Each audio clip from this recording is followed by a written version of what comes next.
in this video we will solve question number 9. So what is question number 9 here?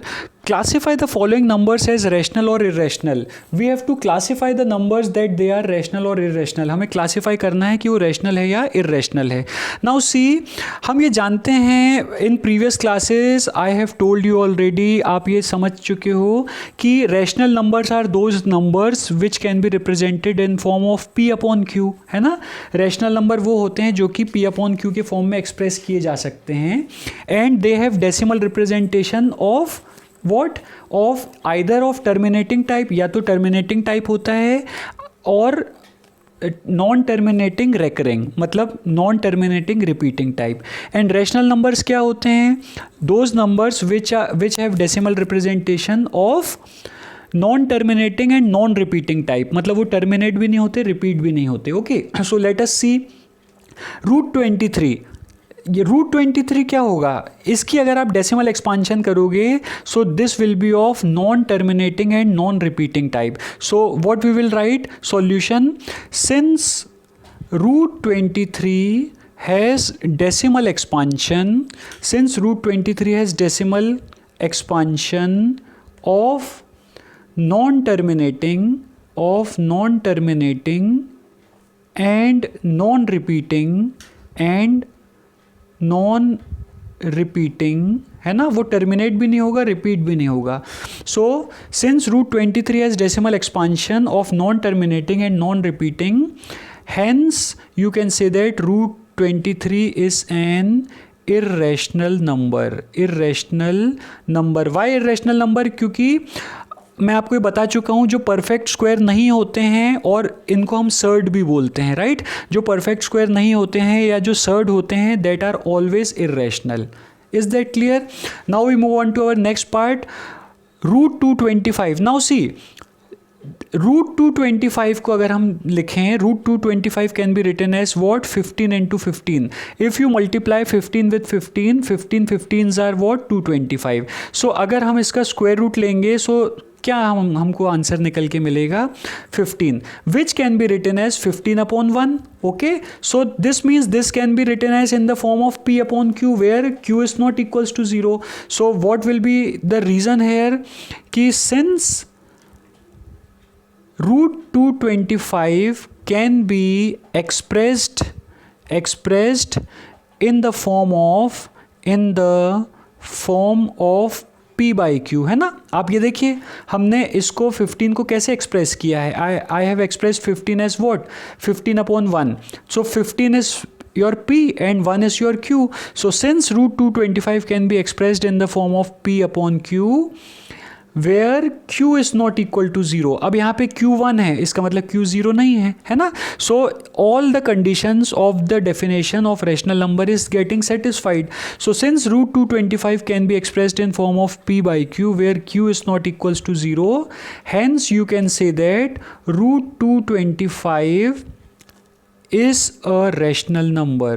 Root 225 is a rational number. So this completes the second part of question number 9, last question of your exercise. Okay, now once again आप ये देखिए 0.3796.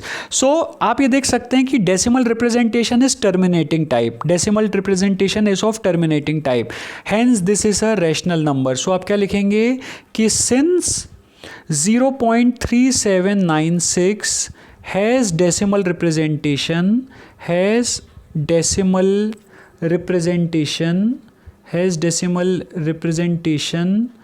of terminating type,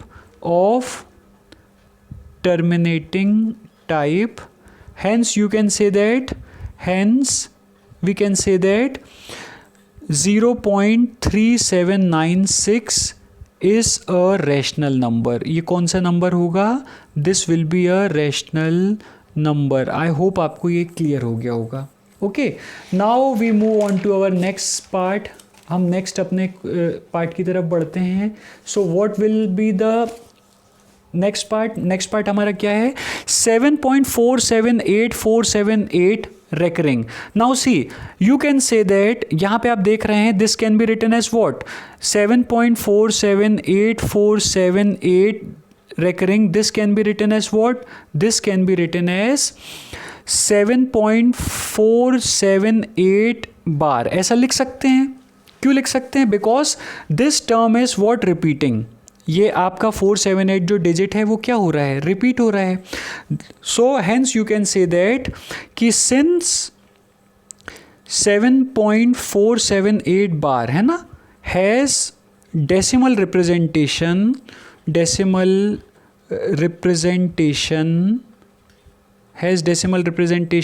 of non-terminating and repeating type, hence you can say that 7.478 bar is a rational number. So this is what? A rational number. So ये आपका यहाँ पे question, last question का part 4 यहाँ पे कंप्लीट होता है.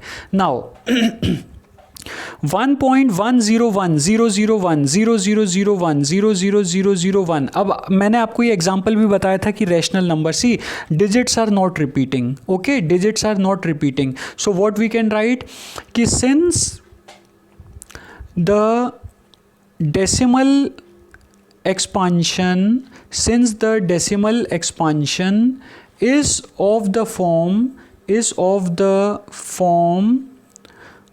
non-terminating